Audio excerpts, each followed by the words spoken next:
YouTube channel Dipjyoti অ্যাকোরিয়ামে আপনাকে স্বাগত। আপনি দেখছেন অরেন্ডা রেড ক্যাপ ফিশ।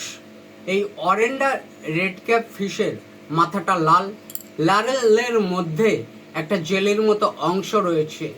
মাথার এরকম বৈশিষ্ট্যের জন্যই এই মাছের নামকরণ হয়েছে অরেন্ডা রেড ক্যাপ ফিশ।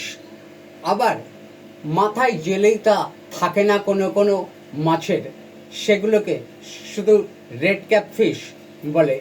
কিন্তু এখন প্রশ্ন হলো, এই রেড ক্যাপ ফিশ কত বড় হয়?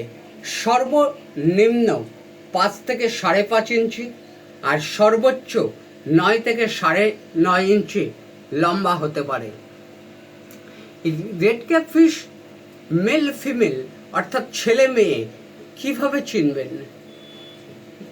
পুরুষ মাছ অর্থাৎ মেল মাছটার পেটের নিচে সোনালি লালচে রং থাকে, লেজের কাছে একটা ছোট কাটা থাকে।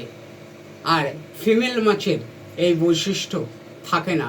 এ থেকেই পুরুষ এবং মহিলা অর্থাৎ স্ত্রী মাছ চেনা যায়। রেড ক্যাপ গোল্ডফিশের প্রজননকালে পুরুষ মাছের ওই সোনালি লালচে আভাটা আরও উজ্জ্বল হয়ে ওঠে। রেড ক্যাপ ফিশের প্রজননকাল রেনি সিজন অর্থাৎ বর্ষাকাল।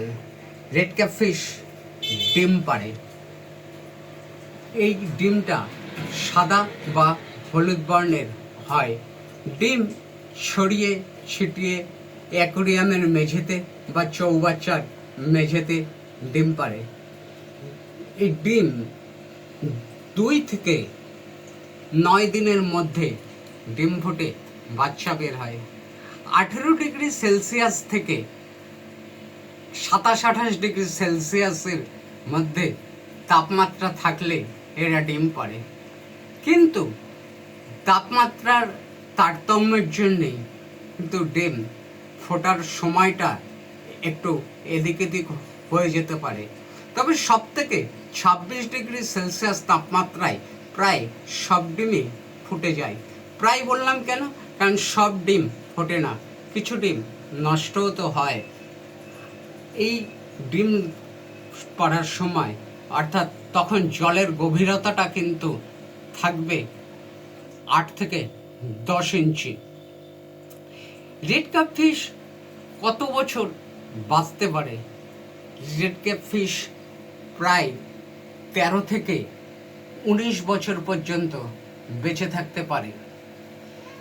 একটা পূর্ণবয়স্ক রেড ক্যাপ ফিশ অর্থাৎ যে রেড ক্যাপ ফিশটার বয়স 13 থেকে 21 মাসের মধ্যে, সেটাকে পূর্ণবয়স্ক বলে ধরা হয়।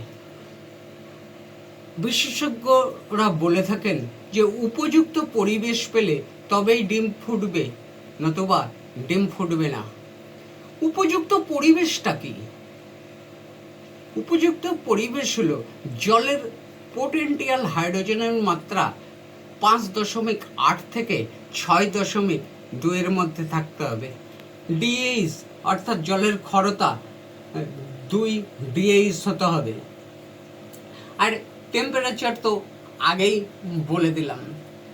এই যে ডিমগুলো ফোটার পরে ছোট ছোট ধানে বেরিয়ে আসে।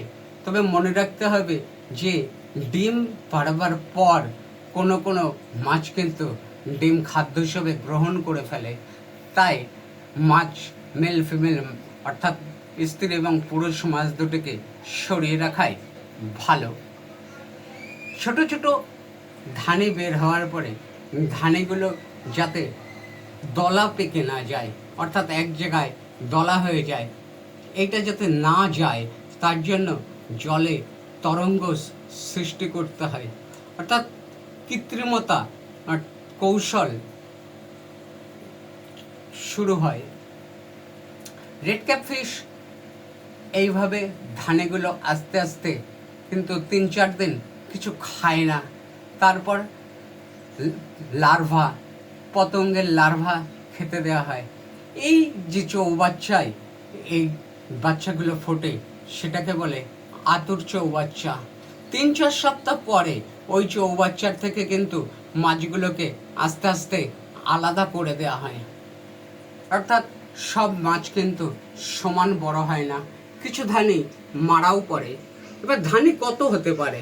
ধানি 100 থেকে 1000 হতে পারে।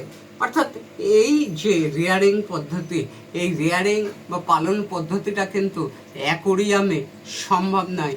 এর জন্যে অনেক বড় চৌবাচ্চারও প্রয়োজন হয়। এই যে চৌবাচ্চায় ধানি বড় হয় সেই চৌবাচ্চাটাকে বলা হয় পালন চৌবাচ্চা। এতে বলো কিভাবে রেড ক্যাপ ফিশের ডিমে হ্যাচিং হবে, কিভাবে রেয়ারিং হবে। এইবার বলি, রেড ক্যাপ ফিশ যদি পুষতে চান তাহলে কি করবেন। রেড ক্যাপ ফিশ এরকম একটু বড় অ্যাকোরিয়াম হলে সব থেকে ভালো পোষা যায়। রেড ক্যাপ ফিশের সঙ্গে আরও গোল্ডেন, শুভাঙ্কি, ব্ল্যাকমোর বা ব্ল্যাক গোল্ড, অরেন্ডা, রাঞ্চু গোল্ড, লিচু গোল্ড, রিউকিন গোল্ড, এই ধরনের মাছ কিন্তু পোষা যায়। জলটা কিন্তু 6.8 অর্থাৎ 6.8 রাখা উচিত। তাপমাত্রা 28 থেকে 30 ডিগ্রি সেলসিয়াসের মধ্যে রাখলেই হবে। যেহেতু এরা খুব বেশি বর্জ্য পদার্থ ত্যাগ করে, তাই একটা ভালো ফিল্টার কিন্তু ব্যবহার করতে হবে। 24 ঘন্টায় মাছ খেতে দেওয়ার আগে 1 ঘন্টা করে ফিল্টার চালাতে হবে। অর্থাৎ 2 বার খেতে দিতে হবে, সকালে একবার, রাত্রে একবার। খেতে দেওয়ার 1 ঘন্টা আগে ফিল্টার চালালেই হবে। আর এয়ার পাম্পটা কিন্তু সব সময় চলবে, তাহলেই কিন্তু জল এরকম স্বচ্ছ থাকবে। জলটায় অ্যান্টি আইসাইস, জেনারেল এইড, মালাচিক্রিন এফ, এই 3টে ঔষধ সঙ্গে সন্ধব লবণ ব্যবহার করা উচিত। আপনি যে কোনো দানা খাবার খাওয়াতে পারেন, কিন্তু খাবারটা যেন গুণগত মান একটু ভালো হয়, তাহলে মাছগুলো কিন্তু সহজেই গ্রোথ নেবে। ছোট্ট একটু জায়গায় যদি অনেক মাছ থাকে তাহলে কিন্তু ইনফেকশন হয়ে মাছ মরার একটা ঝুঁকি থেকেই যায়। তাহলে কতটুকু জলে কটা মাছ ছাড়তে হবে? জলটা মোটামুটি একটা হিসাব, যেটা 1 ঘনফুট জায়গায়, অর্থাৎ 1 ফুট উচ্চতা, 1 ফুট চওড়া, 1 ফুট দৈর্ঘ্য, এরকম জায়গায় আপনি 4টে অরেন্ডা রেড ক্যাপ ফিশ পালন করতে পারেন বা পুষতেও পারেন। তাহলে মাছ সহজে মরবে না, কোনো ঝুঁকিও থাকবে না। ফিল্টারটা সবসময় চালাবেন না, সপ্তাহে 1 দিন ফিল্টারটা ধুয়ে পরিষ্কার করে আবার যথাস্থানে লাগিয়ে দিন। মনে রাখবেন, অ্যাকোরিয়ামের কোনো ইনস্ট্রুমেন্টে সাবান, সার্ফ, সোডা, অ্যাসিড বা ক্ষার জাতীয় কোনো জিনিস দিয়ে অ্যাকোরিয়ামের কোনো ইনস্ট্রুমেন্ট পরিষ্কার করবেন না। অ্যাকোরিয়ামে খুব উজ্জ্বল আলো না লাগানোই ভালো। উজ্জ্বল আলো লাগালে কিন্তু মাছের ক্ষতি হবার সম্ভাবনা থাকে। আর এই রেড ক্যাপ ফিশের ক্ষেত্রে যদি কাঁচা কেঁচো ব্যবহার করেন, খুব সাবধানে করবেন। শীতকালে কিন্তু মোটেই নয়, তাহলে কিন্তু ফানগালিন ইনফেকশন হওয়ার সম্ভাবনা থেকে যায়। ফানগালিন ইনফেকশন হলে কি করবেন সে বিষয়টা পরে অন্য ভিডিওতে আমি বিস্তারিত জানাবো।